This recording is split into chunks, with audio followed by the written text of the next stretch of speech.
It's Tuesday night, it's 9 o'clock, and we're very glad to have your vote of confidence this evening as you join us on Gantry TV for the latest round of the RTA Porsche Cup Series 2026. No real diesel being burned here, and certainly no blockades, but you may see some defensive work, alright, even if it's not from a finely tuned Massey Ferguson, but instead the latest version of the Porsche Carrera Cup car. My name is Kevin Galvin. You join me as always alongside Evan Dalton in the commentary box and Roden Hedman in the background. We'll come to Evan in a second, but we are back across the Atlantic from where we were last week after the dominance in Road America by Dylan McClements. We head back over to Donington Park for the latest round of this series, and a track that's known exceptionally well by a lot of these drivers, both in the real and the virtual world. All 4.020 kilometers, 2.498 miles of this GP layout. A race lap record of 117.707 in Kimiya Sato in the Auto GP. 12 turns on this one. Every single one of them has a very, very good name. So we'll go through those over the course of the evening. But we're focusing on a championship that certainly Dylan McClements is starting to really put his stamp on. So, Evan, as you join me once again for the latest round, we're expecting rain this evening, and we haven't seen it yet. We are expecting it, but Dylan with another superb show outing last week, and some names that we haven't seen before on the podium in what was a fairly hectic evening right across the board.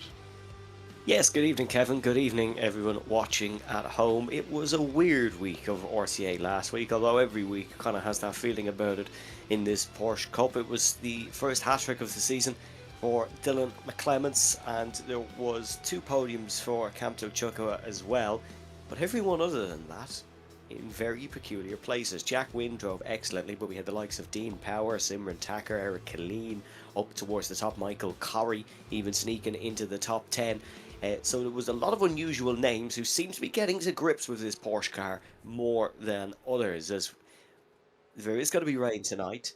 Arguably the worst wet conditions we've had in a long time, say some, in RTA. It doesn't look too bad out there now, but Donington Park is certainly going to entertain this evening. Yeah, and we had a very, very, very wet race in Silverstone, and we saw some thrills and spills. And of course, we saw plenty of spills last week, Evan.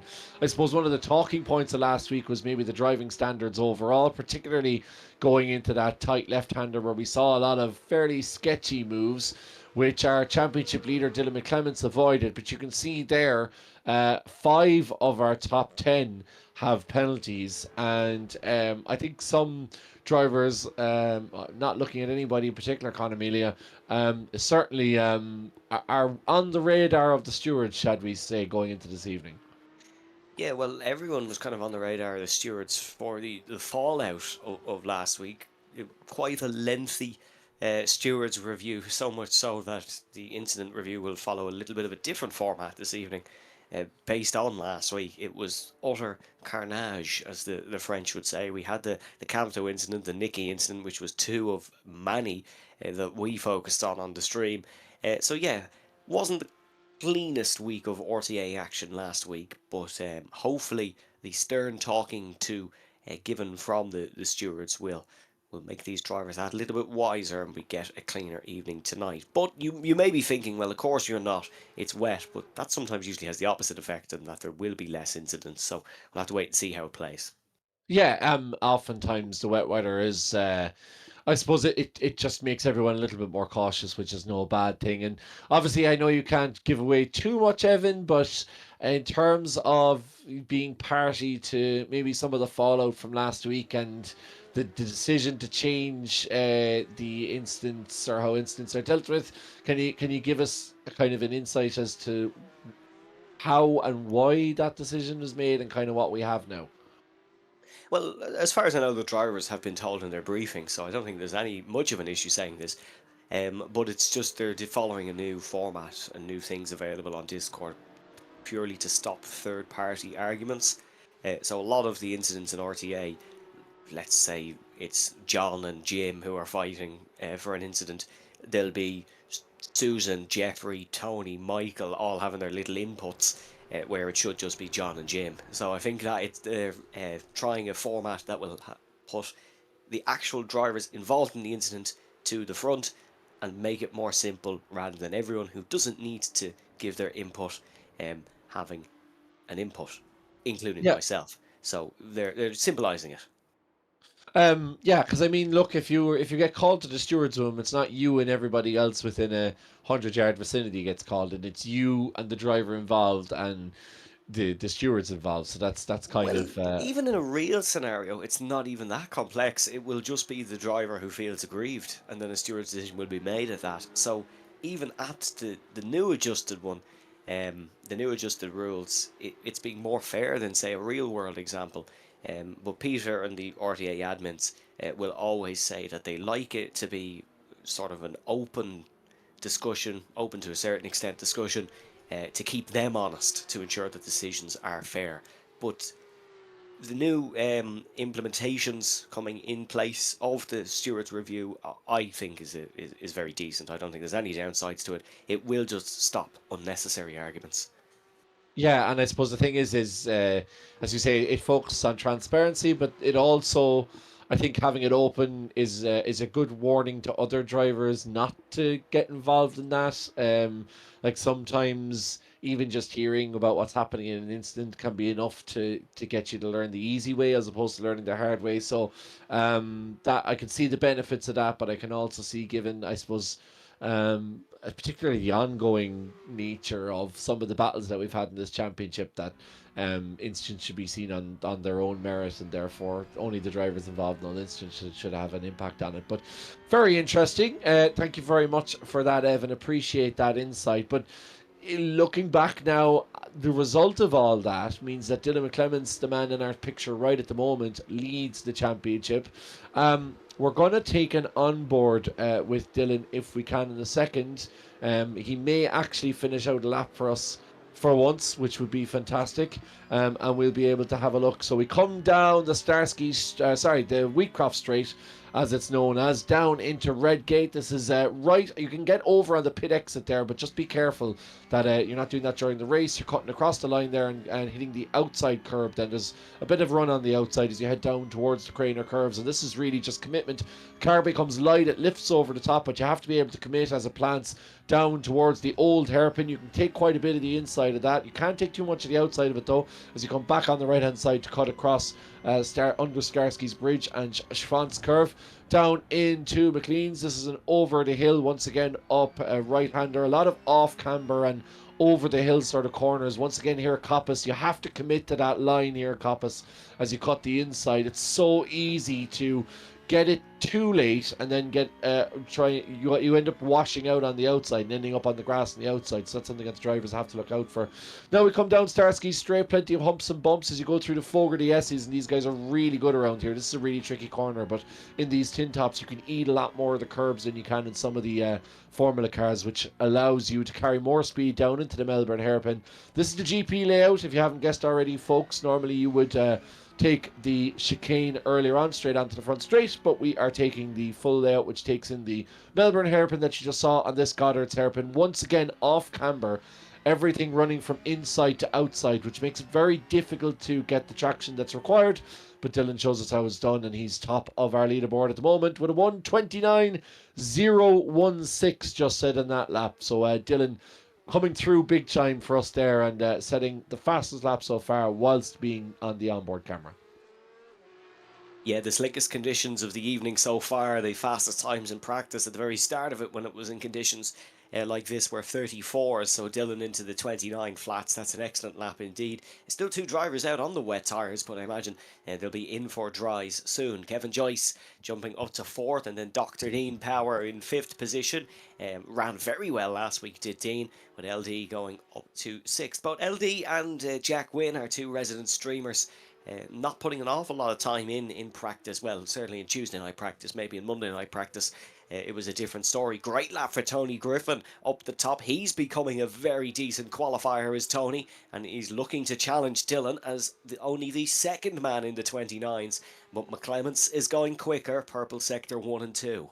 Yeah, Dylan seems to really have the handle on this, as you said, Evan. We're in this probably the driest conditions of the evening, so it's interesting to see how much this will actually reflect on track. We've less cars on track this evening than in previous rounds. 23 cars on track at the moment. The man who's technically last, but I do believe only by virtue of his last name, Jack Wynn.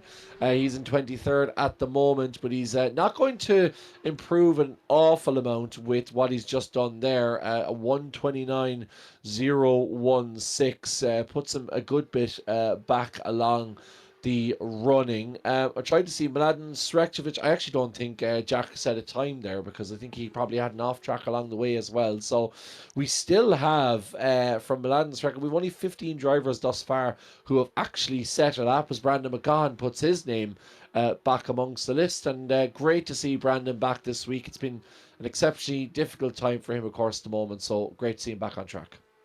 Yeah, Brandon racing in the Ligier European Series the weekend as well, and was the quickest driver that weekend. And just as I say that, he makes a big mistake. But both him and his teammate were very hard done by in both the races, picking up unfortunate penalties in both of them, which saw them knocked a little bit down the order. But they were the quickest car on track, ran in the lead for the majority of both races, and it was certainly a confidence booster for Brandon. Totally different neck of the woods now. He has to race Porsche Cup cars again. Yeah, well, and Ronan Hedeman, our race director, has read my mind because speaking of on track antics and real world racing, this man has a big weekend coming up. Kamto Chukwa, he's set to become, I think, the very first person from a minority community, Irish person from a minority community, to take to the track in Mondello for a race day. Definitely the first, I suppose, person from an African Irish heritage background to take to the track as well. And Kamto, who represented Nigeria, of course, in the Gran Turismo back to FIA World Games. It's a big, big week for him.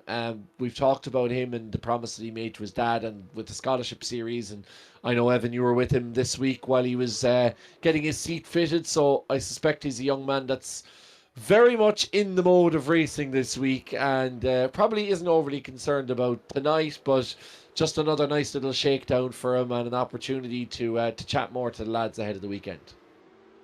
Yeah, absolutely. He actually is always dedicated to RTA, and was jokingly saying how he hasn't spoken to me in a while in the interview, rather than separate things, and that he'd like to change that and get back into the interview room. But 2 podiums last week was a fairly decent result for Kamto. Kamto going to be one of the tallest Formula V drivers that there is, but fits into the car perfectly, so no issues there. Both Johnny Hollywood and Adam McCauley have put an awful lot of work into getting that Formula V ready, and the number 88 in his brand new livery, piloted by Mr. Chukwa, is ready to hit the track first thing Friday morning for testing, and then both the races on Saturday. There is a massive RTA contingent heading to Cara to watch Kamto's race, so if you are nearby, folks, and fancy coming along, I'm sure the support is more than welcomed.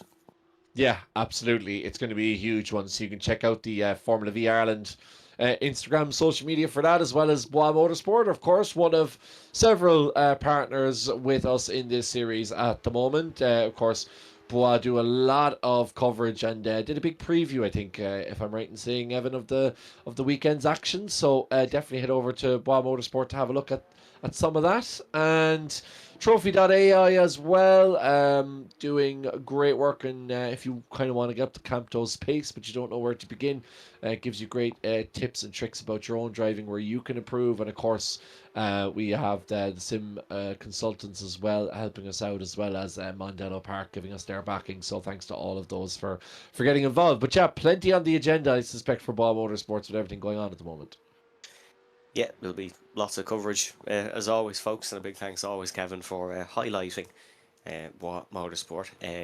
Which someone pointed out, they actually asked, was it me? Because we keep referring to it in the third person. But yes, it is my page, in case you weren't aware. Jan Zoutevella gone quickest, 28.5, but Sean McGoldrick gone second, 28.7. Sean always has that.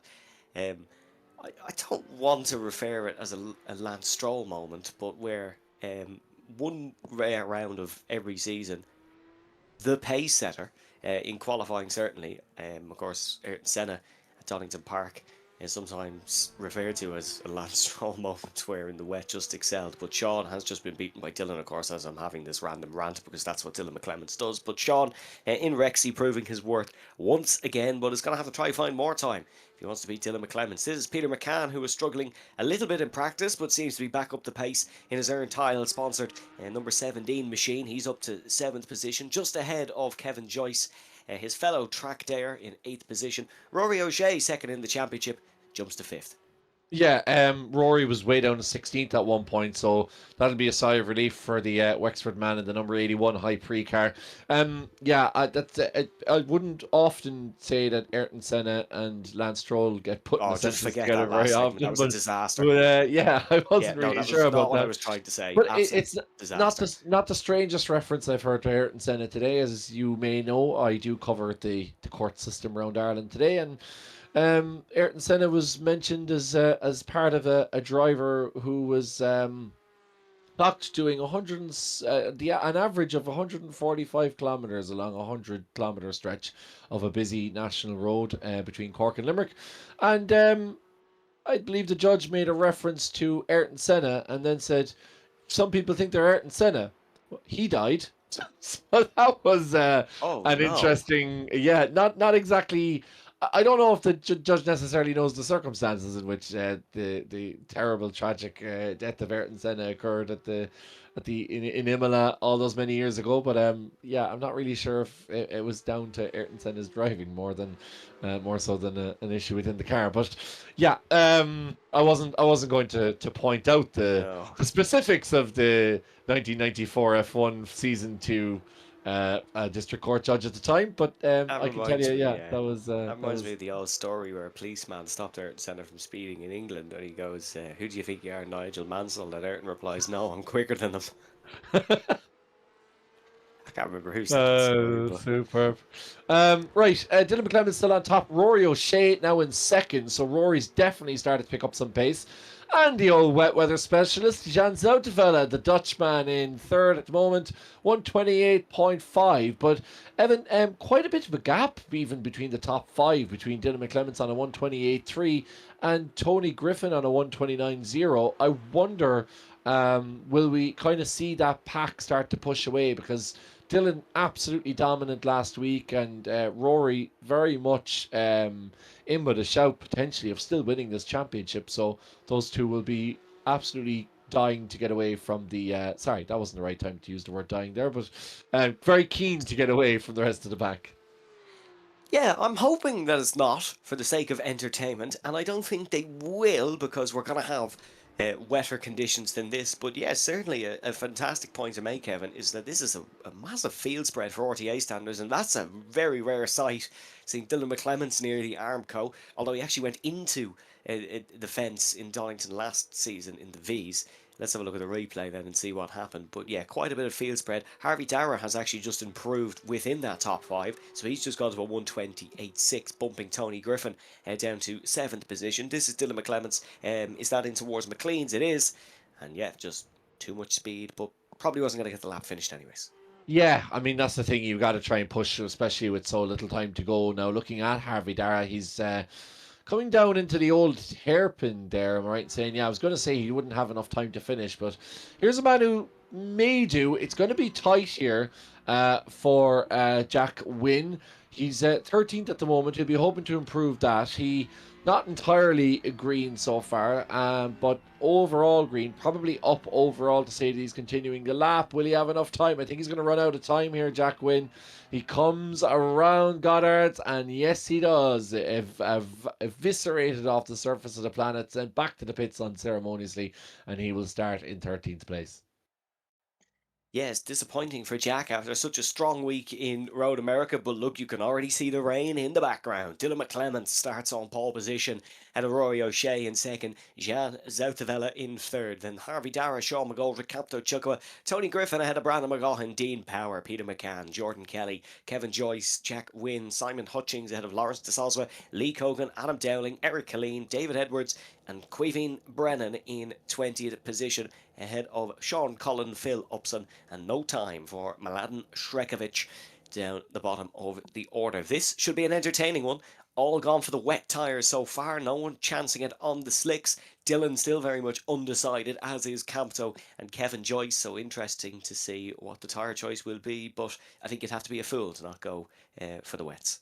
Yeah, I mean, the thing is, when it's only a 10-minute race as well, very little time for those wets to overheat. And I suspect it will get wetter from here. So, still relatively dry. I can't see any tyre choices on my list. Oh, no, I do have tyre choices. And I can tell you, it looks like Dylan McClements and Campto Chukwa are on. No, Campto's just come in on dries. Dylan has yet to grid. So everyone else on wet tires. I presume Dylan is going to grid on wet tires, but we're still waiting for our race leader to take to the grid. Yeah, he actually hasn't gridded yet, has Dylan. I hope there's no hardware issue or external factor.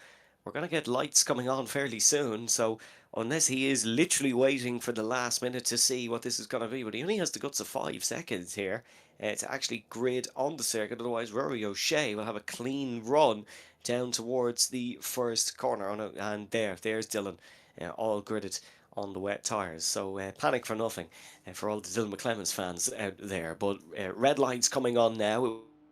Will be McClements on the inside, O'Shea on the outside and towards Redgate, and we will see what happens as Let's Let Battle commence here at Donington Park, and they all fly down towards the first corner. It's a brilliant start for Rory O'Shea in the 81, but Dylan McClements is not going to give up easy here, takes that inside, slides the car all the way to the out, and boxes Rory O'Shea in. It's a beautiful defensive manoeuvre for the pole sitter to remain in front, heading down the craners in towards the old hairpin. This is where it's going to get treacherous in the wet conditions. You've got to watch your braking, but the leaders are safely through.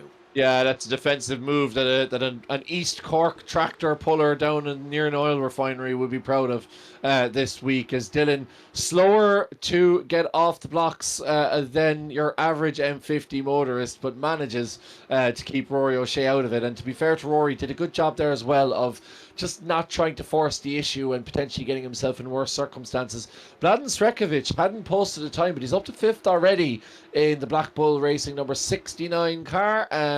As in the 89 car, Brandon McGaughan, he's already up 1 place ahead of Tony Griffin, who was an outside shout for a podium start here, but fell down the grid and has now lost out to Brandon through the chicane. But he's actually going to try and get the cutback here. As look at that gap already. Less than a lap in, Dylan McClements already ahead by a second. So even if Rory O'Shea... Ooh, that's Tony Griffin diving it down the inside, and he does touch the back of Sean McGoldrick's AOR Racing teamed number 20 car, going back to back with his virtual teammate Campto Chukwa, at least in terms of liveries.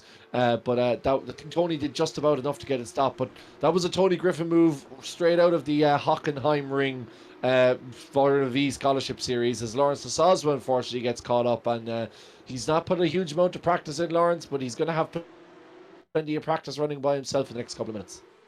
Yeah, harsh but true. Unfortunately, Lawrence is down the back now and one of Flingham, and there is Eric Killeen rounded the first corner in that number 16 car, so disappointing for Eric.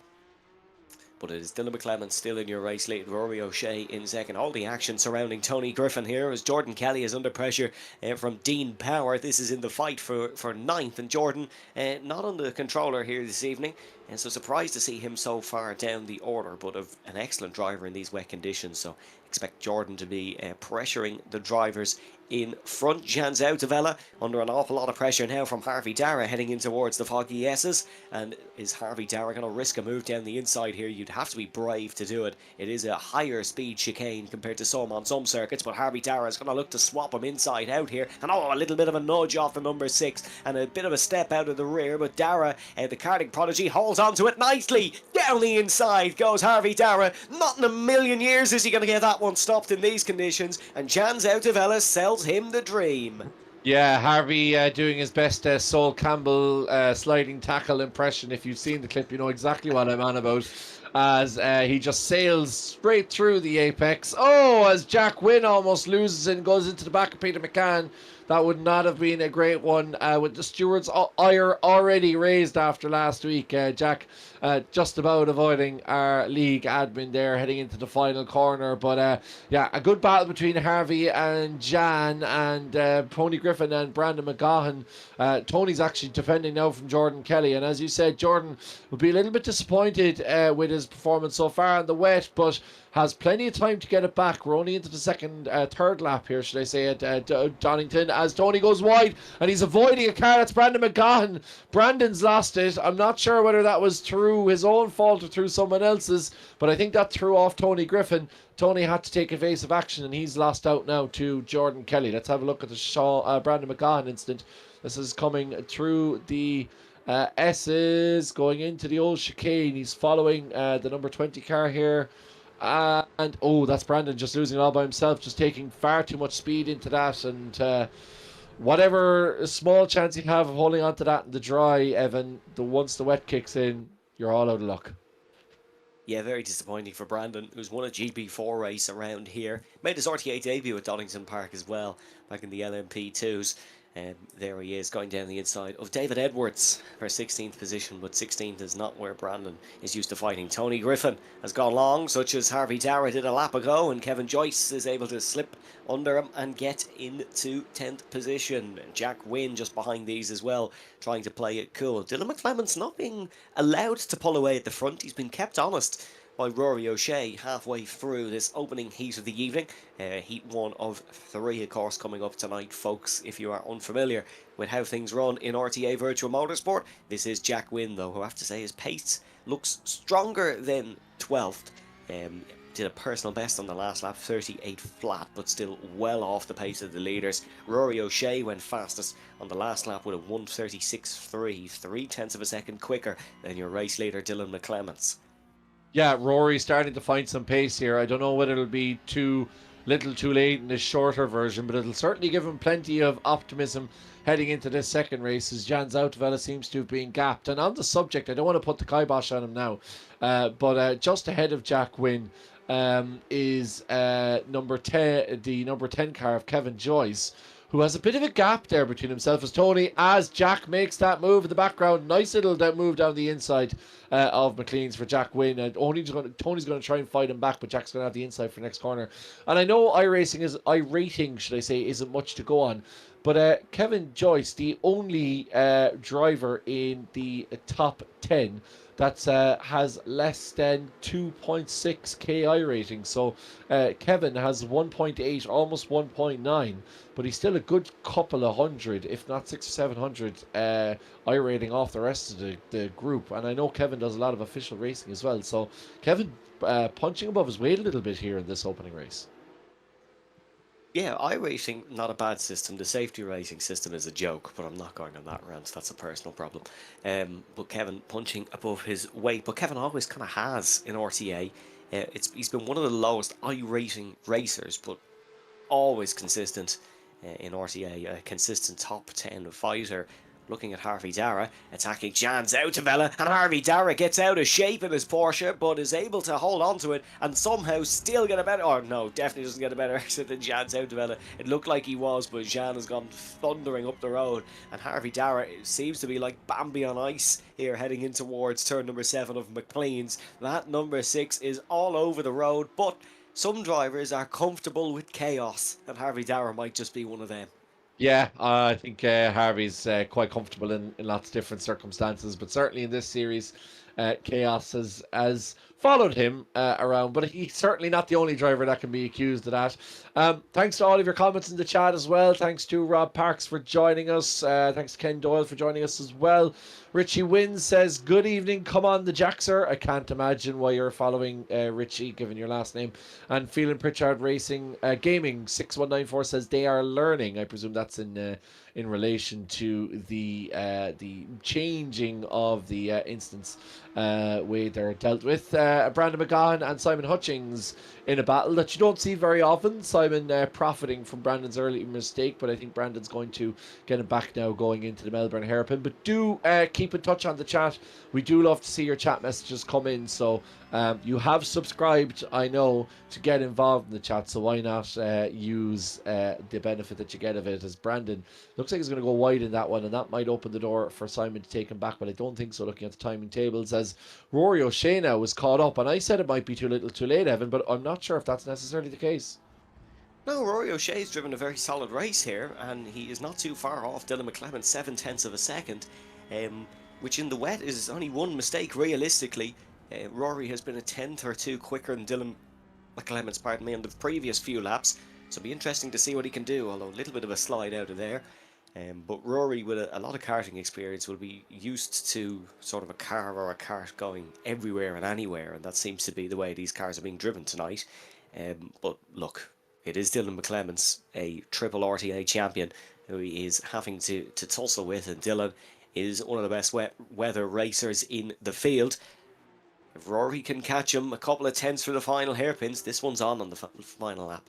Yeah, because that's the thing. Like, we do still have a lap left, and there's a bit about a second gap now. But once you get in towards 4 or 5 tenths, there's always an opportunity for somebody to make a mistake or for you to get in their mirrors. So it's about trying to get into that place. As speaking of trying to make a driver make a mistake, Jan Soutavella trying to force Harvey into a mistake here into the Melbourne hairpin, but the number 6 car doing well just to hold on to his line and doesn't pay too much attention to the international contingent who's putting pressure on him from the a time zone ahead of our own, which means that officially Jan Soutavella can see into the future. So Jan actually knows where he finishes well before a race even begins.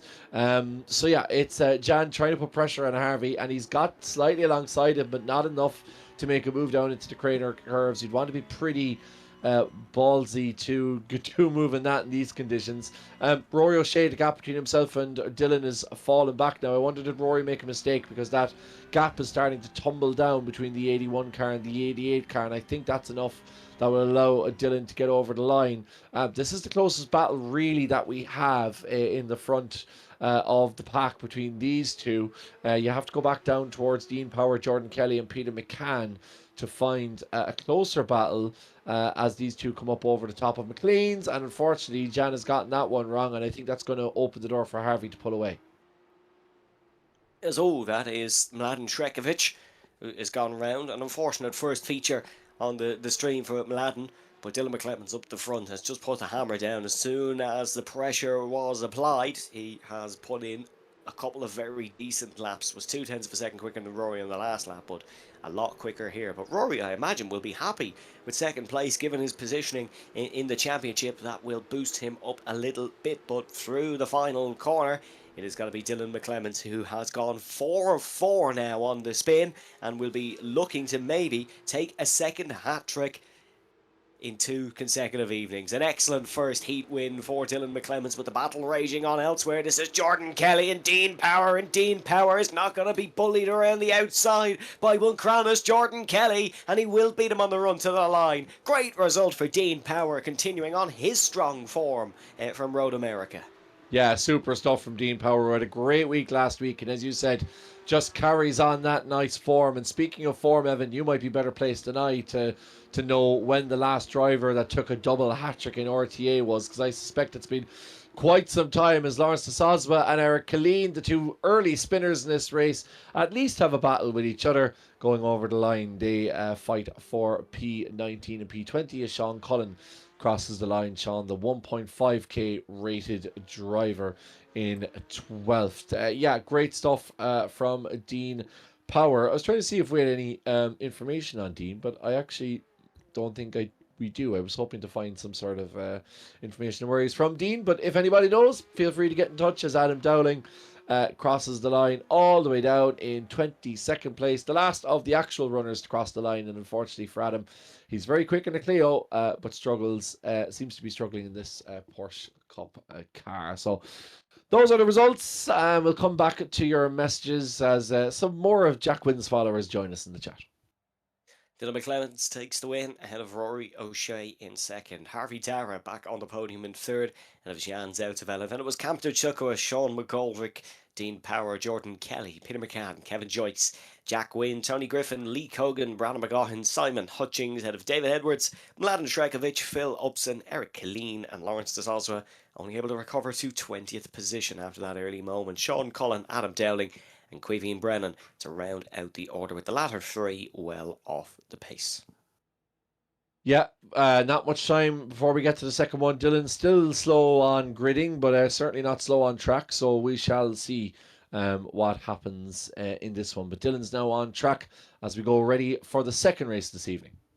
Yeah, we're all on wet tyres once again, although the track looking slightly different to heat number one. That's a new hurdle to jump down towards Redgate as we go racing here in Donington Park, and it's a good start for Harvey Dara off the second row, who's looking to challenge Rory O'Shea into the first corner. It'll be last on the late breakers, and O'Shea just swims through the puddles to get on the outside of Dylan McClemens, and he gets a very, very nice exit down towards the Craner curves, and McClemens is under an awful lot of pressure here and really has to be careful on where he's braking in towards this next right-hander. Rory O'Shea went for that inside. It was covered off by Dylan McClemens, who heads through the puddles, and we're single file all the way through here, and O'Shea has still held it behind Dylan McClemens here, and oh, he hits the back of him, clatters into the rear fender on the Porsche, and Rory O'Shea not going to make the move stick. It's probably the first and only time you'll see a bit of bump drafting around Donington.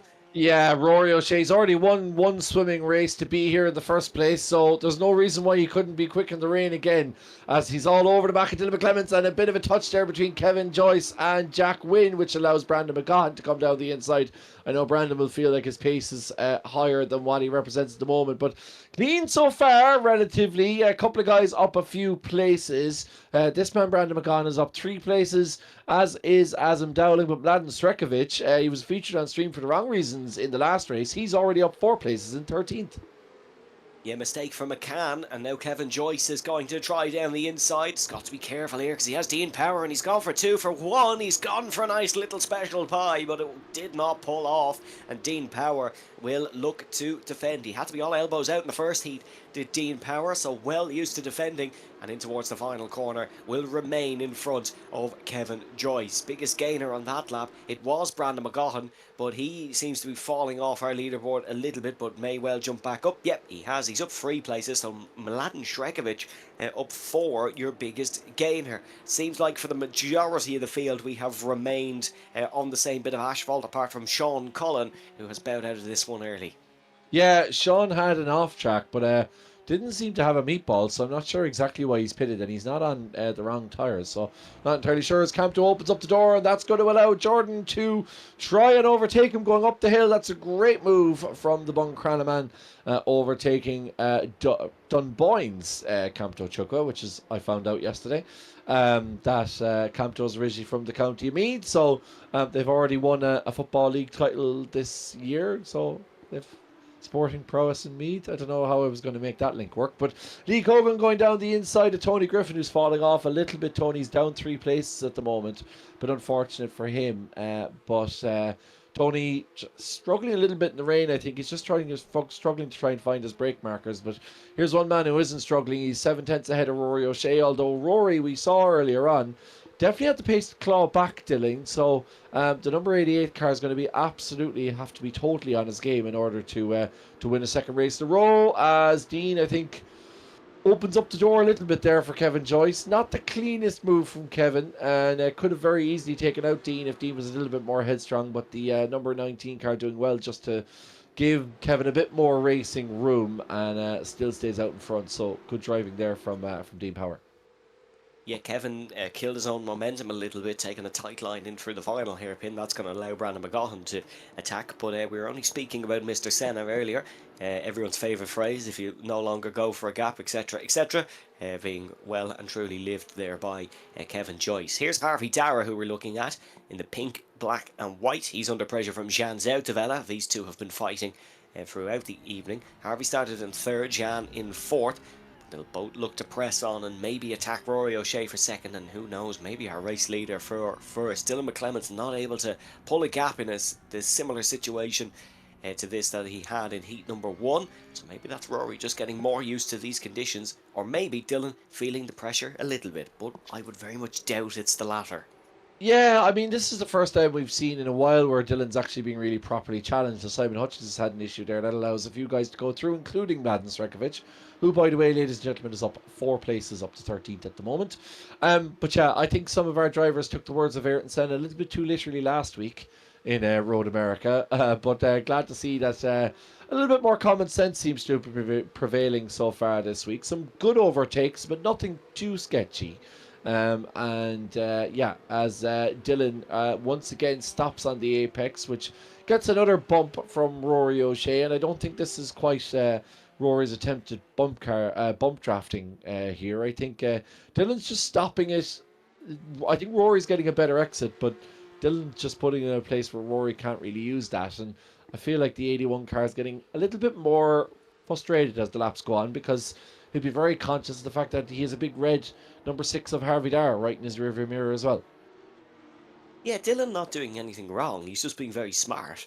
He's parking it on the apex, which is killing both his and Rory O'Shea's momentum. And now this is what happens when Rory's momentum is constantly killed. And as you said, Kevin, that is Harvey Dara will appear on his rear bumper fairly quickly. And what can Harvey Dara do here? Is he going to try lunge one down the inside? He'd be very brave to do so. Fairly limited overtaking opportunities on what is a soaked Donington Park, as you can see the spray coming through here. Rory taking that inside line. Harvey Dara running the traditional racing line there. Obviously feels that's where the grip is, but different drivers, different racing lines in these wet conditions. Dylan playing the smart game for now, but has to be very careful that Rory doesn't become wise to it and catches him out. Maybe pivots to the outside last minute through the corner and is able to get the run on him. We'll have to wait and see.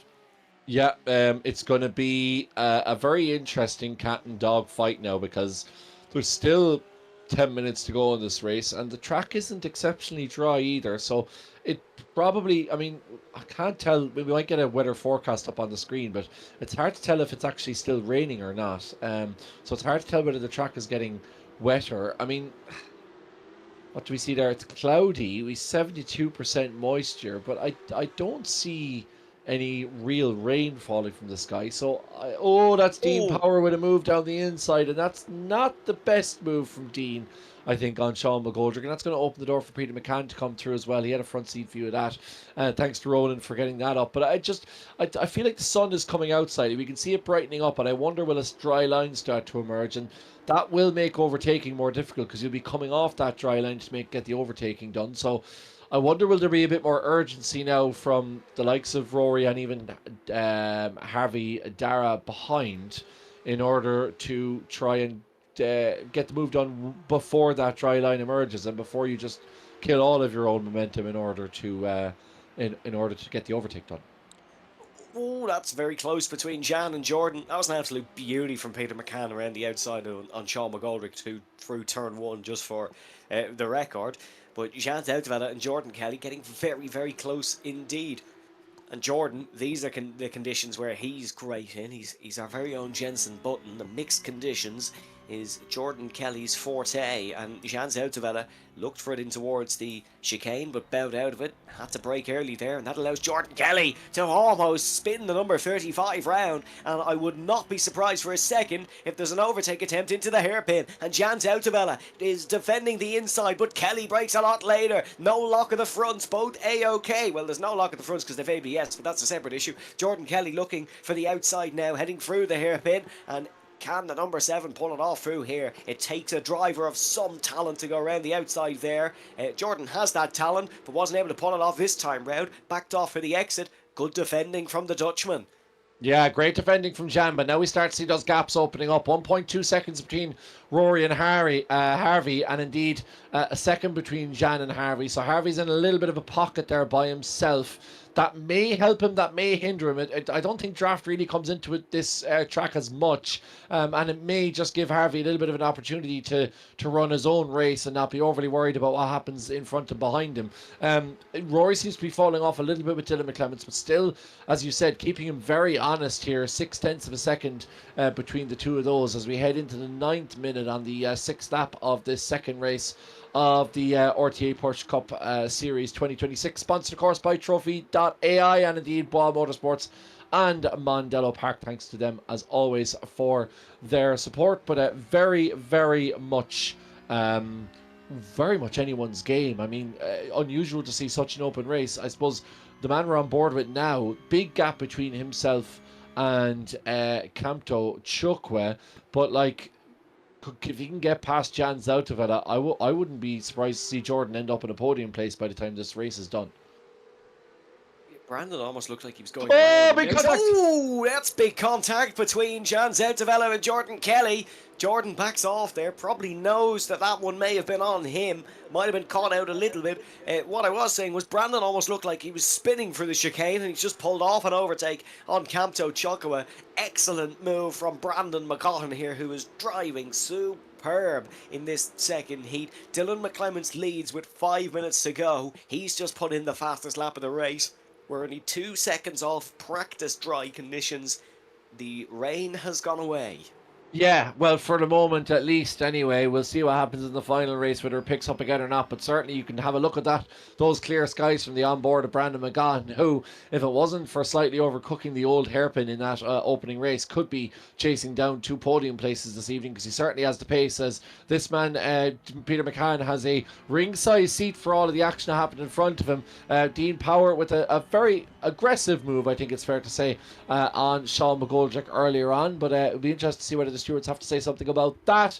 Peter just keeping his powder dry at the moment, as he is waiting for the right opportunity. Dean trying to get in the mirrors of Kamto Chukwe, but Kamto taking the more defensive line, which may hinder his exit. Let's see if Dr. Popper can put the power down. Let's see now. This is number 19 car. He is side by side with the 15 of Kamto Chukwe, but he's not going to get side enough to make a move. He's going to have to back out as Kamto goes deep into the chicane, but manages to gather it together, the scholarship driver, and holds on to 7th position. But an ever increasing gap now between that 15 car and Brandon McGahan in front in the 89, and then a huge gap between Brandon, of course, and Jordan Kelly. So really, Evan, at this stage, barring any sort of major disaster, it'll be a top 5 shootout for those podium places. As Jan gets that one wrong, that's opened the door for Jordan Kelly. Jan manages to get back on the outside. So that's superb work from the Dutchman, because I, by all rights and manner and means, thought that Jan was out of that battle. Jordan Kelly back down the inside. It's a rare moment in patience from Jordan Kelly, but he's able to pull it off on Jan Zautovela, and they slide their way down the Craner curves. Excellent move from the Donegalman. They were both so committed coming out of the hairpin. Both rears totally stepped out. Power put down way too early, and you can see Jan there tried the overcommitment through the old hair. Just keep with Jordan, but the car just didn't have the grip. Experience showing as there's Kevin Joyce bouncing his way around the gravel, and that is a disappointing end. And someone else was off there. Mladen Shrekovic was off in the background, so we'll have to see what happened on the replay. Yeah, let's have a look at the Gantry TV replay here. Kevin Joyce coming down the Craner curves. I wanted to do the same thing as Brandon McGahan as he comes into the old hairpin. Yeah, I think that was the strangest piece of physics I think I've ever seen. Feel free to clip that and send that to support@iracing.com, Kevin Joyce. That was he just drove off, by the way. I know. Yeah.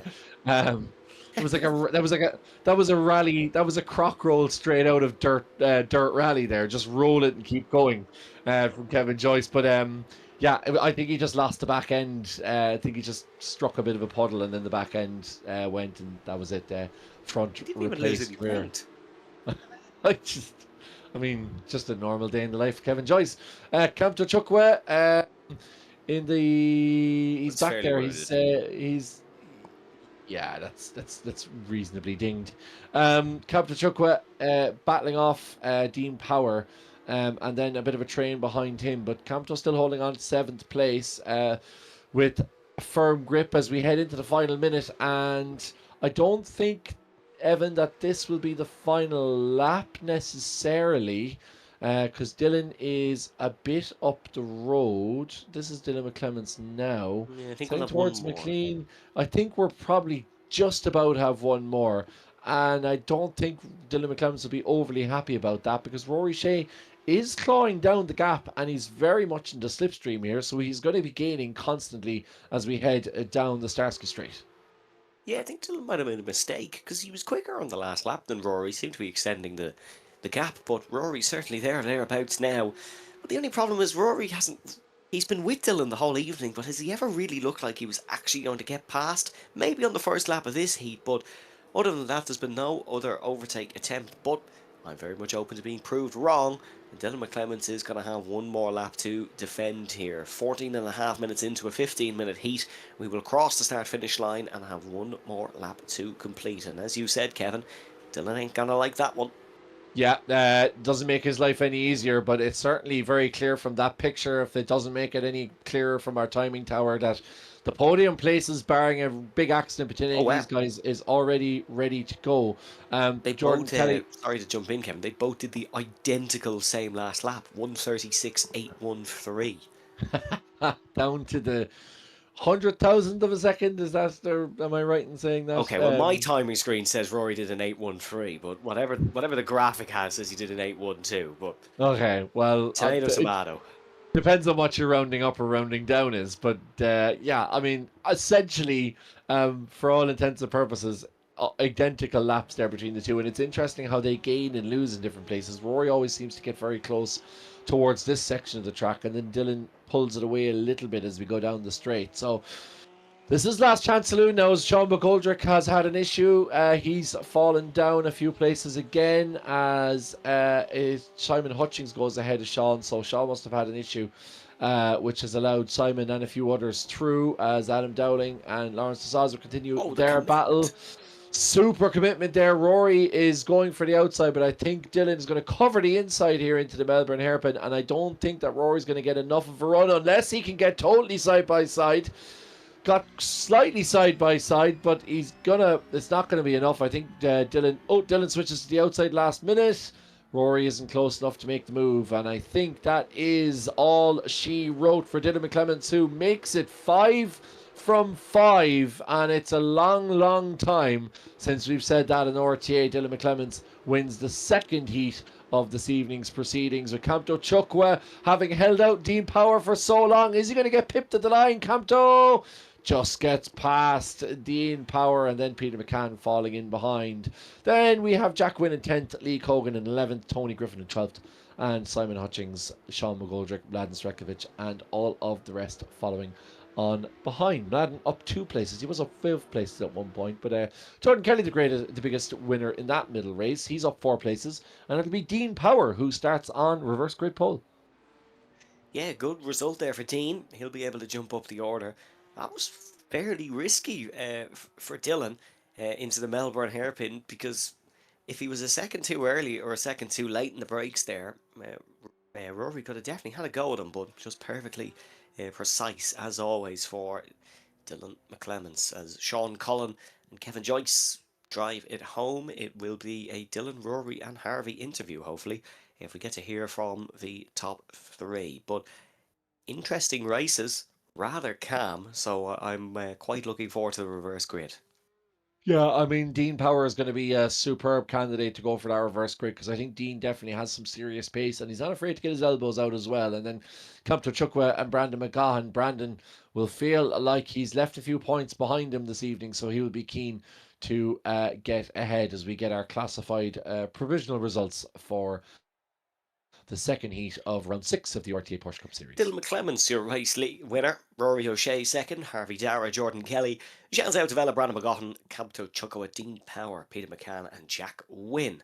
Your top 10. Lee Cogan, then ahead of Tony Griffin, Simon Hutchings, then Sean McGoldrick, Mladen Strekovic, David Edwards, Lawrence DeSauza, Eric Killeen, Phil Upson, and Adam Dowling in 20th position. Then it was Sean Cullen, Kevin Joyce, and Quillian Brennan to round out the order. Let's hear then from your race winner, Dylan McClements.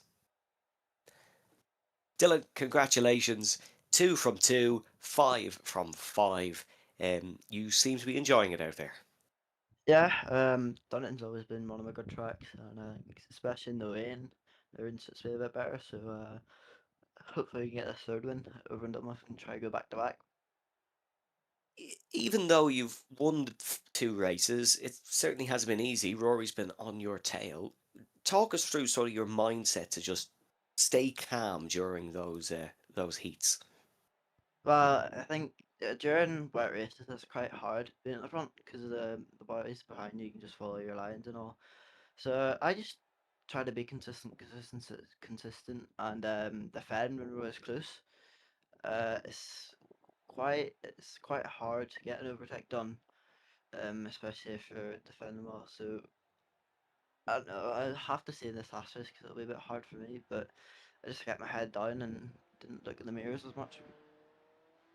Yeah, you mentioned that it's hard to overtake. Obviously, you have to start eight now, so quite a bit to do if you want to take a back-to-back hat trick. Is there any specific plan going into this, or is it just going to be a case of seeing how it goes? I always say I'll have to wait and see because it could be chaos or it could be an 8 car train, but I'll try to stay out of incidents and end up putting my faster. But if the chance comes, I'll definitely send it for first. Dylan, best of luck. Cheers. And now our second place driver with Kevin, it is Rory O'Shea. Rory, once again, great to have you with us. The number 81 High Pre car. We do love to give High Pre a shout when we can. Um, so you, I suppose, kind of carbon copy races for you a little bit in that started behind Dylan. He kind of pulled away at the beginning. You started to pull back on him, but you just could never get close enough to really mount a serious challenge.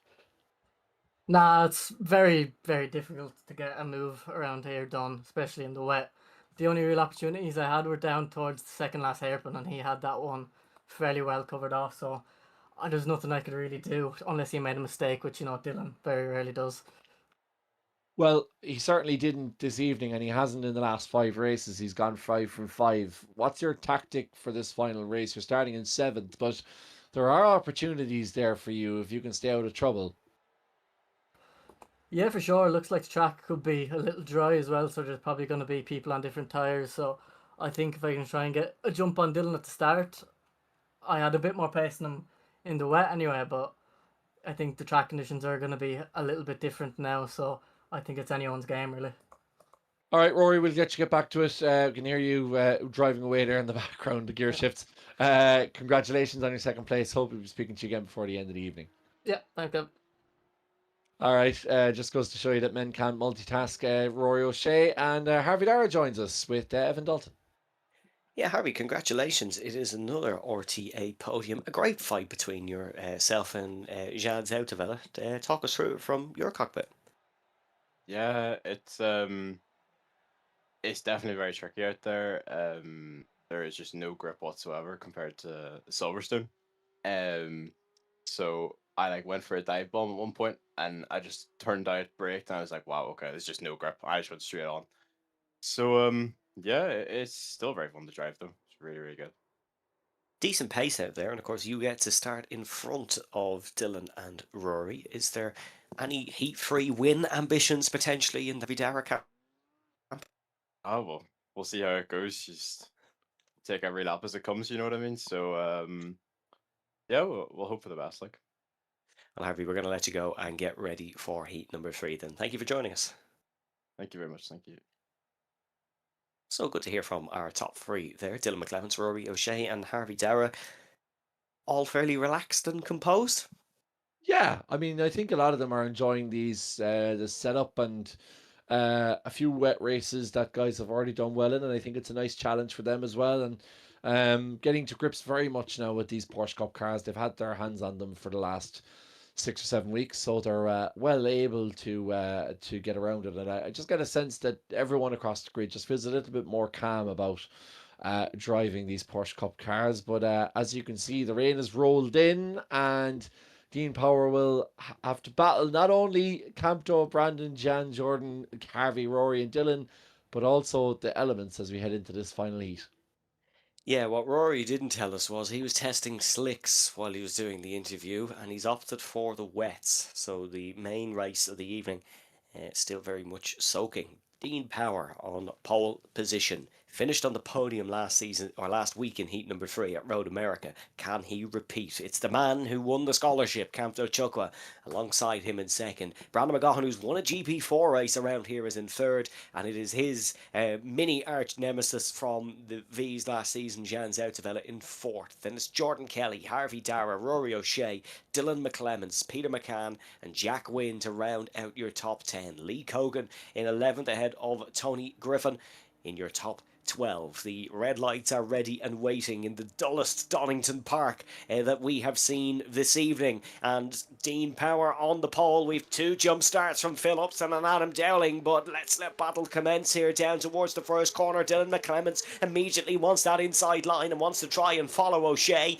in through the first corner, but Camto Chukwa leads, but he is on that outside line, which is totally gripped up, and the AR Racing liveried car steams past Power down the Craner curves. What a fantastic move from Chukwa. Zoutevella under pressure from McGaughan, and Brandon not able to get back past. That's both Camto, Jean and Rory all up a place.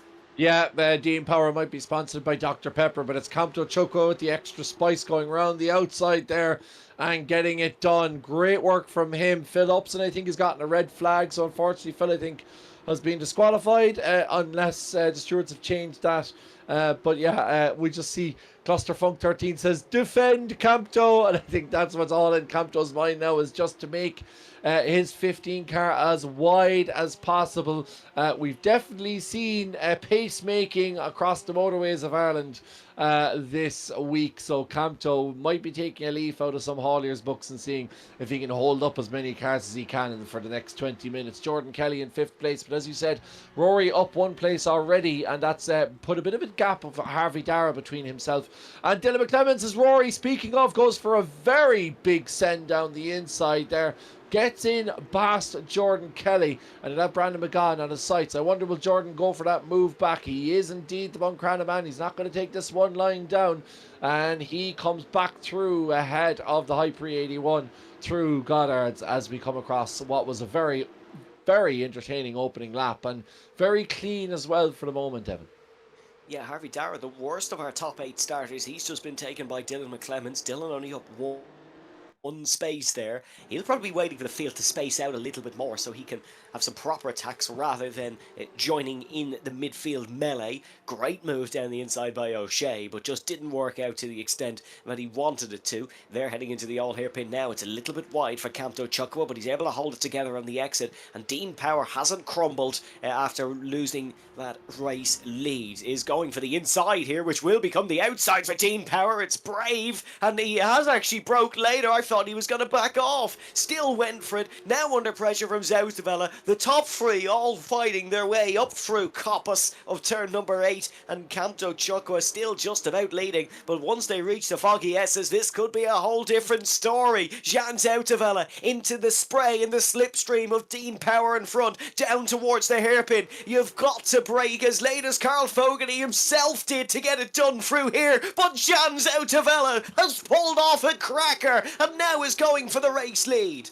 Yeah, the wet weather specialist. It's all Starsky and no clutch for Jean going into that the chicane there, as he gets a fantastic move done on Brandon McGaughan.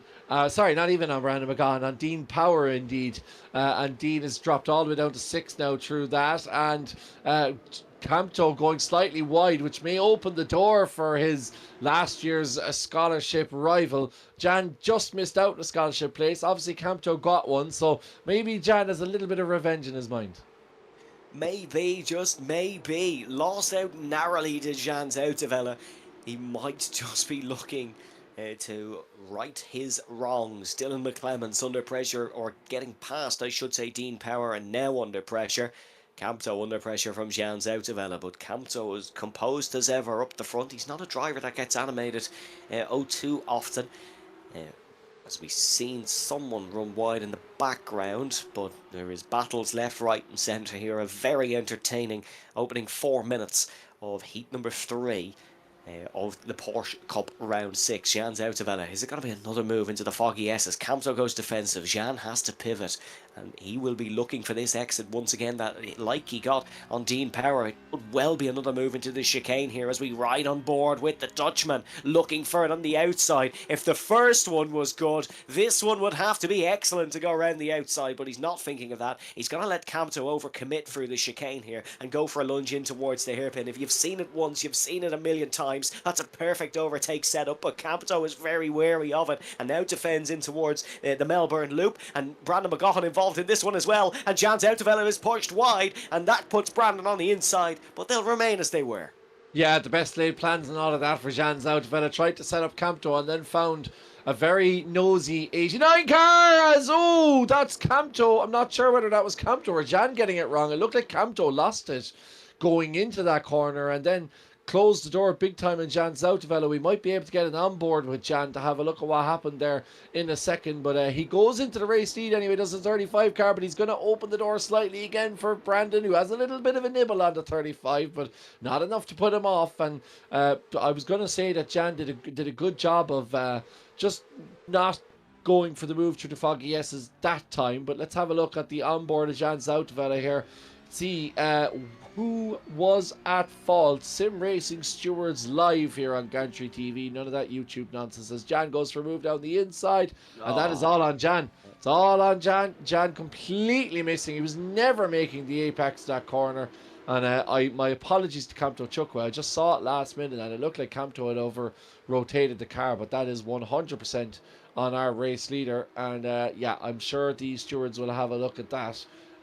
Even though I don't know whether Camto will want to be overly involved in stewards' decisions this week, given he is I believe, bigger fish to fry on the weekend. Yeah, we were speaking about motorcycle racing. Well, they kind of described that one best, that Jean was trying to make Camto stand up off the bike, turn out of the corner, but he didn't. He was already committed to it, so slam into the side of the lunge down the inside from Jean. And it looks like he's given himself a little bit of damage, as you would, getting a full pelt of fine German manufacturing to the side of your car. But Harvey Dara now gets past Camto Chukwu, who's down to 7th position, and Camto is going to feel very hard done by there.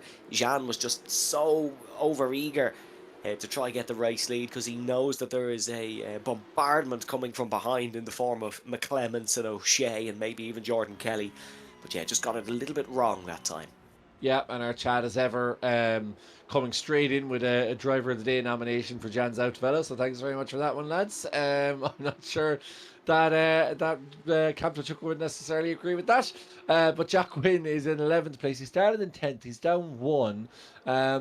Dean Power down 7 places, very disappointing one for Dean. I really felt like he had the pace to potentially, if not win it, certainly give the leaders a bit of something to think about as Rory O'Shea loses the back end there, and that was a save for the ages.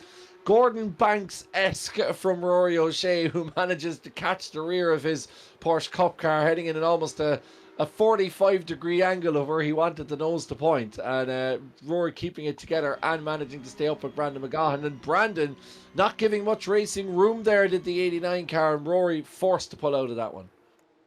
Yeah, this is getting spicy here in Donington Park, and Jan a little bit wide into the first part of the chicane, but hooked it up well. Now Brandon McGaughan is going to go for the move here, and Jan takes that traditional defensive line into the hairpin. He's going to look to push Brandon extra wide here, and yep, that is very nice defending from Jan. Now will Brandon try and lunge it up the inside, Jan Zoutevella style? No, he won't.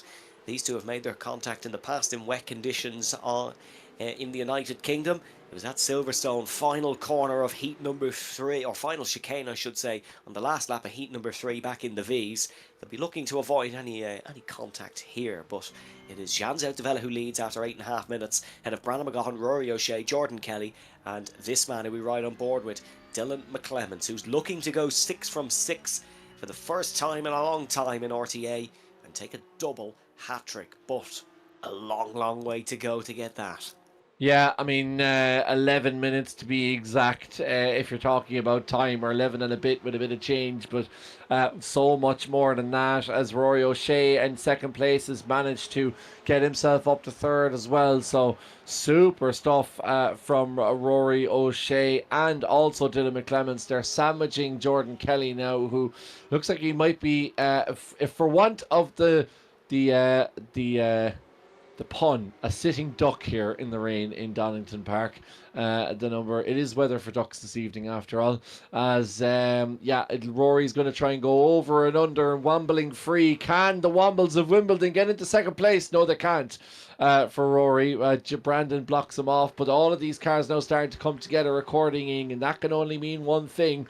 And I suspect Ronan Hederman will have to have his eyes open, because I suspect we may see some contact. Oh! Thank you very much. As Rory goes right down the inside. No way he was ever making it. Right into Brandon McGahan. That's the second time Brandon McGahan's been turned around now. And then he extracts his revenge on Dylan McClements, who's the innocent party in all of this. And Ronan right on the ball there. Caught all of that incident as we headed down into the Melbourne hairpin. Yeah, Dylan McClements, Tony Hawk style over the exit curb. Now goes down the inside of Rory O'Shea, and Harvey Dara shoulders Rory O'Shea now. Harvey has the fastest lap in this race. 2 by 2 they go down the Craner curves. This is the Great Flood. They haven't avoided it, but it is like Noah's Ark in towards the old hairpin. And Brandon McGahan is out in front, but he's overcommitted. He's overcommitted heavily and is onto the grass. Harvey Dara was just only a tad bit better, but still ran wide. And Dylan McClements goes through. He's a clear sight now on Jordan Kelly in second position, but this race is not over by any stretch of the imagination. Yeah, the temperature might be cool, but it's definitely very tetchy on track, as Brandon will be kicking himself. Made a mistake at the same corner in heat number 1 to dash his chances of a podium position. He's managed to recover well, though, the 89 car, as he's going to continue to put pressure on Rory O'Shea. He'll be looking frontwards, not backwards, Brandon, because he knows he has the pace advantage. But this is a very beaten up number 35 car, and look at Jordan Kelly. He's the man who's really profited from this. He's up into 7th places, so Jan is up 3 places in first place. Jordan Kelly up 3 places in second. Dylan with a deal $8 short from Dylan McClements, but he's into 3rd position. He's up 5 places. Rory O'Shea up 3 places. Yeah, Dylan just got it wrong, and that could have been what happened when defending from Rory O'Shea in heat number 2 for the lead, but Rory's still not able to get past him there after that mistake, so Dylan will remain in 3rd position. But it is Jean Zautavella, Jordan Kelly, Dylan McClements, your top 3. This is Peter McCann getting past Dean Power. That is in the battle for 8th position, so Peter has picked up some steady points tonight, but it's not the lofty heights of the podium where we know he likes to end up from time to time towards the back end of the season. Look at these conditions. It is some conditions to be racing automobiles in, and this really separates the best from the best. And Harvey Dara is able to get past, well, is he able to get past Brandon?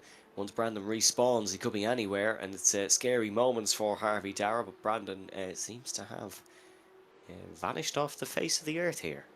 Yep, certainly not something you'd see in the actual Donington Park, unless UFOs ever become a thing in this planet. But Brandon looks like he has DNF'd out of this one, so that's an unfortunate one for Brandon. Not being his evening overall. Ronan has told me, if he hasn't told me once, he's told me about 14 times that Brandon's gone.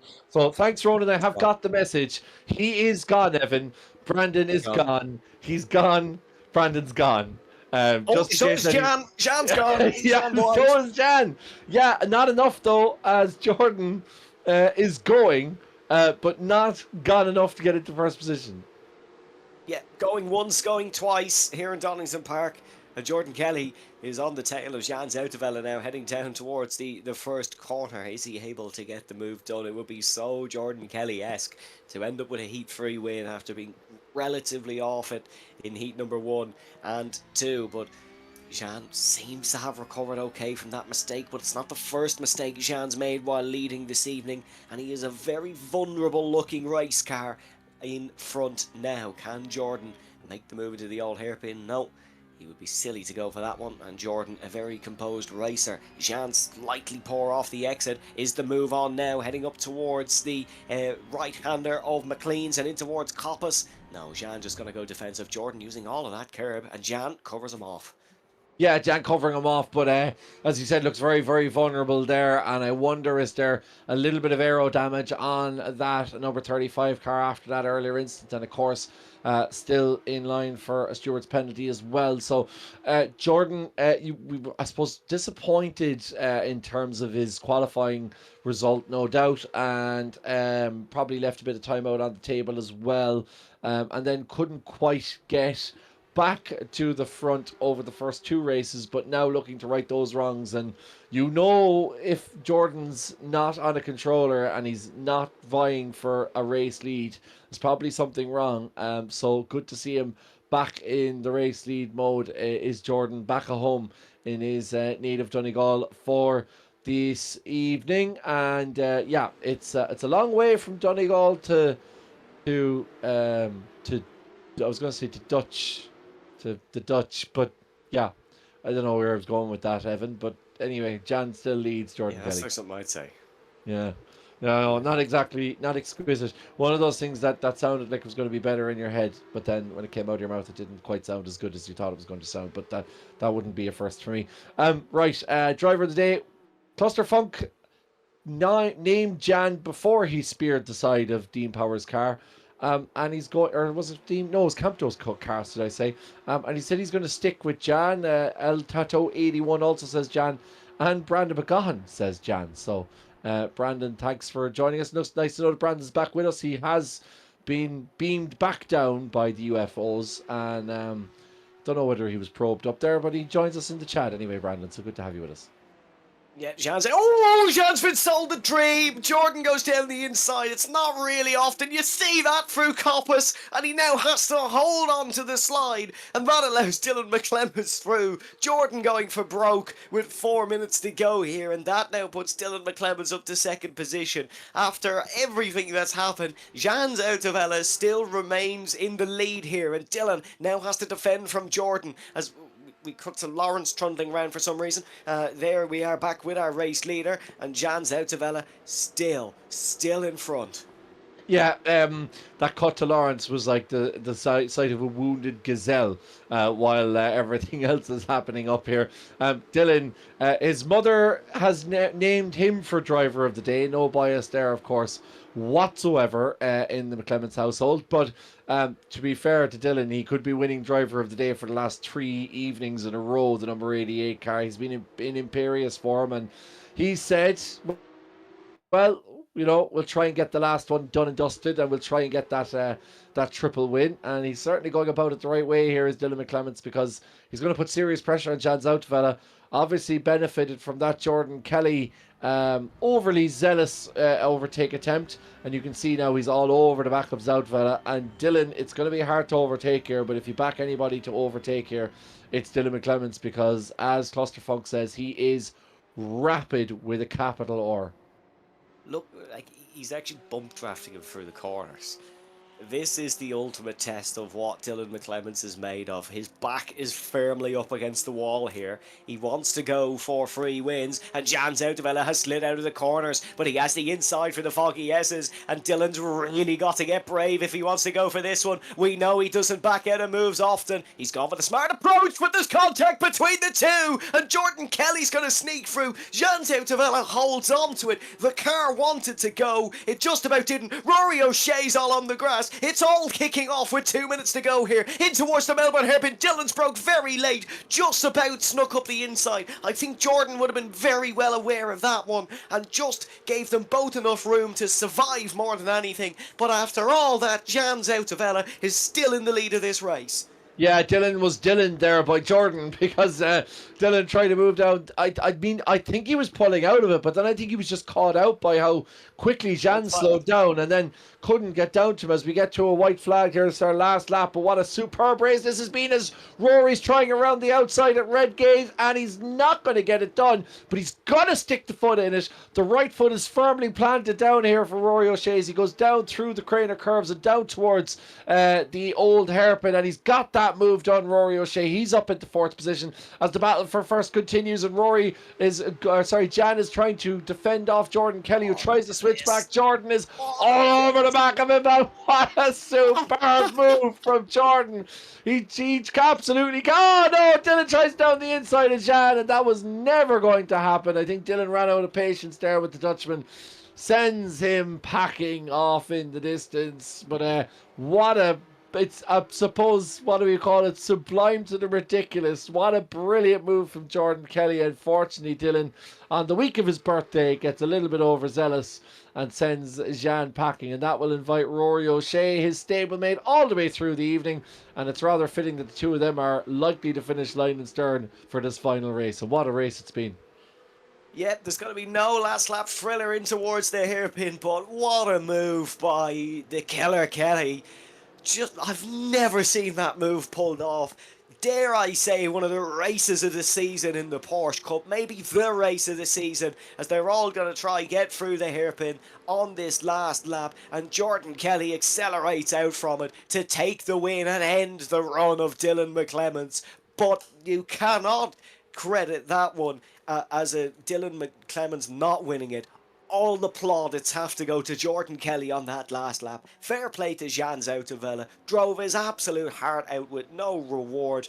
But that is racing. And what we've seen over the last 20 minutes, that is racing.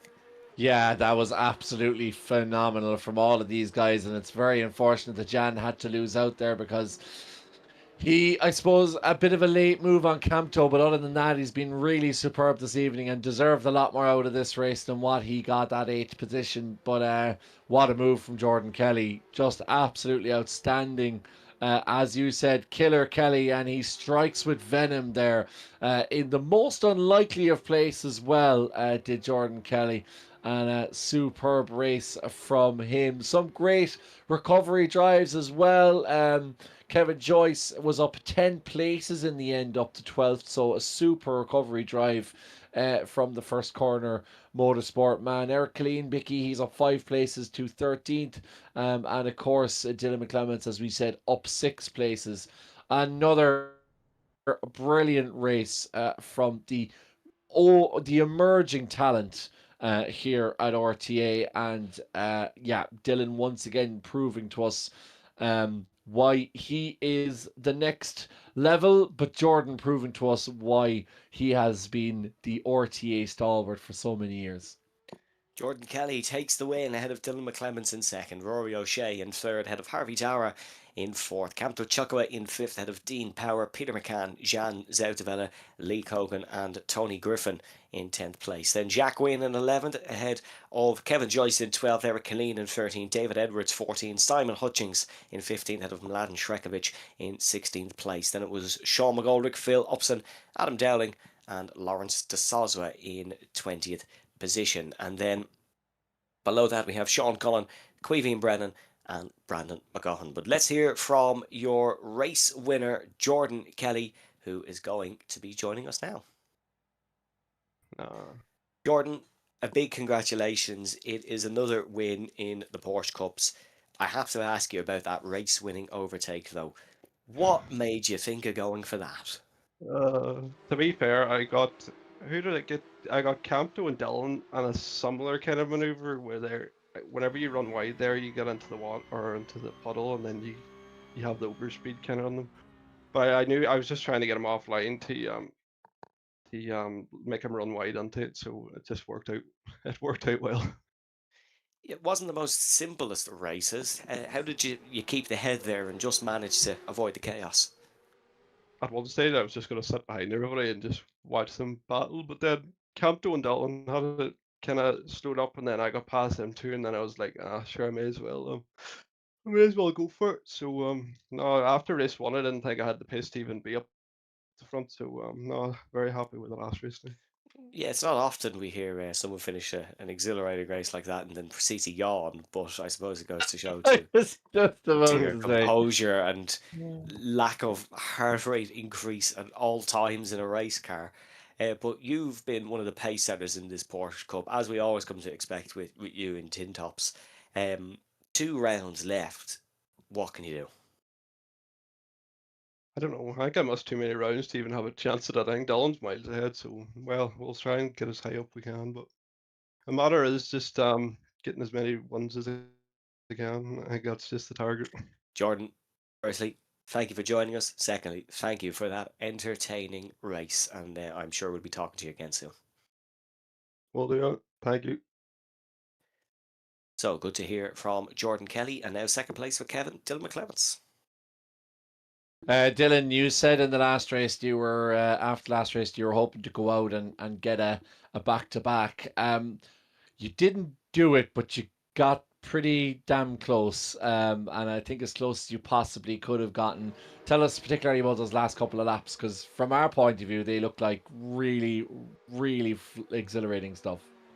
Yeah, it was a good race. Climbed out pretty well in the last couple of laps. There was some mistakes from myself. I think that put me out of it because that's how I think Jordan got through. But still a good race overall. Happy with a second come the end of it, and yeah. Like you started in eighth position, and sometimes you have races where you're already up to first within the first lap, but I think you have to be a little bit more patient around here. As you said, overtaking here is difficult. Rory said it earlier, and the two of you guys continued your battle, but there was very few places really to make a very clear overtake unless somebody made a mistake in front of you. Yeah, I think most of my overtakes were from mistakes and people going side by side. In the wet, these cars it's a lot harder to overtake, but in terms of the dry, it's a lot easier. So it'll be interesting to see. Interesting to see next week, and hopefully we can keep the win run. One of your favorite tracks. How do you feel about Virginia going into next week? Yeah, Virginia's a really good track. I think it's sort of like Donington. It's a bit flowy, but it's a bit long.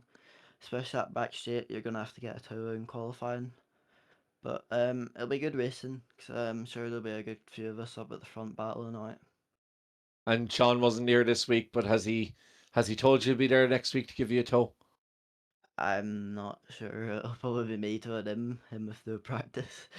But hopefully he can get on. And I say he's had bad luck this season, but he hasn't put much effort in. Okay, well, certainly not Well, afraid there to you go. have your team DD or teammate out to try. Look, Dylan, absolutely imperious stuff. You almost certainly have this championship nearly already wrapped up, given your last couple of weeks' performances. But I have absolutely no doubt that we'll be talking to you before the end of the season. And yeah, keep putting in more effort in your brother. And we'll talk to you next week. Yeah, I think I just want to say something. He's saving it for Modelo this weekend. But anyway, cheers. All right, that was Dylan McClements, our second place finisher, and our two first place finishers in the opening two heats. And then we're finally joined by Rory O'Shea once again, who finished third in that final heat. Rory, congratulations. 3 podiums from 3. Are you happy with that? Yeah, very happy with that. That last one, was a little bit chaotic. I just want to say sorry to Brandon for taking him out. I just completely missed the braking, but yeah, no, really happy with it. I'm hoping to try and at least get P2 in the championship, so that should go a long way towards that.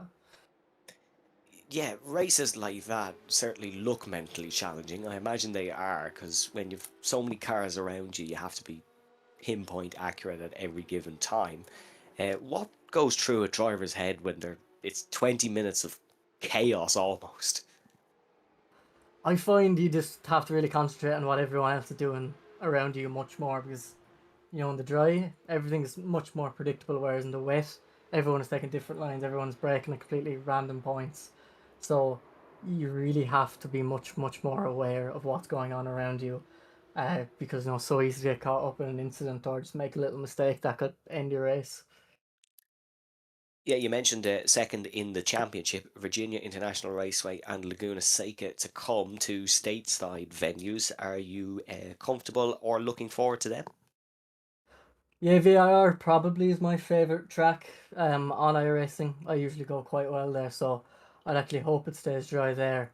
And then, yeah, Laguna Seca is another good track. Both of them are good, fun venues. I think they'll suit the car really well. Rory, thank you very much for joining us, and best of luck in the remaining 2 rounds. Yeah, thanks, Alan. So good to hear it from Rory there and all of our podium placers. And now, Kevin, the difficult job of driver of the day.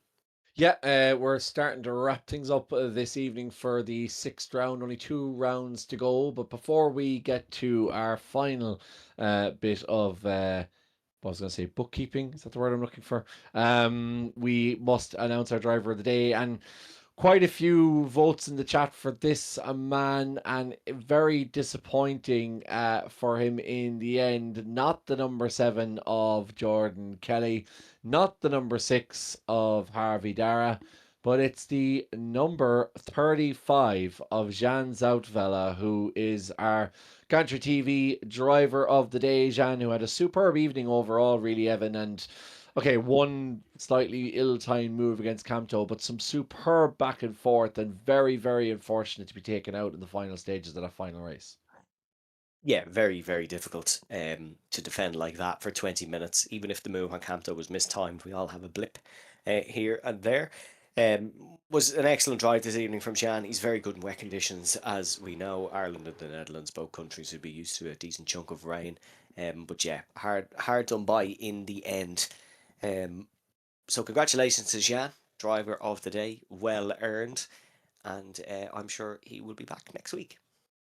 Yes, absolutely. Where we will be going back across the Atlantic once more into the state of Virginia, to the Virginia International Raceway, a track that doesn't get used enough on the official iRacing service, but a bit of a favorite, an outside favorite on the RTA series. So that's on the 21st of April. Before we round things up at Laguna Seca, we head over to the desert for our final round of the season. Our congratulations once again to Dylan McClements for his 2 race wins and Jordan Kelly for his final race win. And happy birthday as well to Dylan, who celebrates his day of birth on Thursday. So a very happy birthday to him. Between now, then, and indeed next week, make sure you head over to rtavirtualmotorsports.com, where you will get all of the updated news on the series, including an updated points total and indeed all of the instance penalties, results, etc., over the course of the season. And you can sign up for the next season of RTA, which kicks off on May the 5th. So yeah, that's something very much to look forward to. No, sorry, I tell a lie. Not May the 5th. It's May the 12th where it kicks off. So that will be something to look forward to.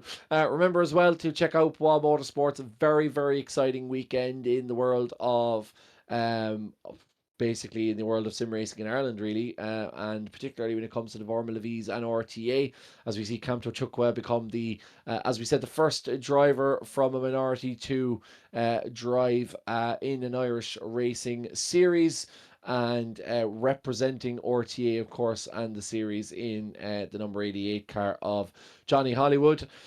Remember, so Boa Motorsport will be the place to check out all of that, and of course that will take place at the famous Mondello Park Circuit, who have been great support to us as well.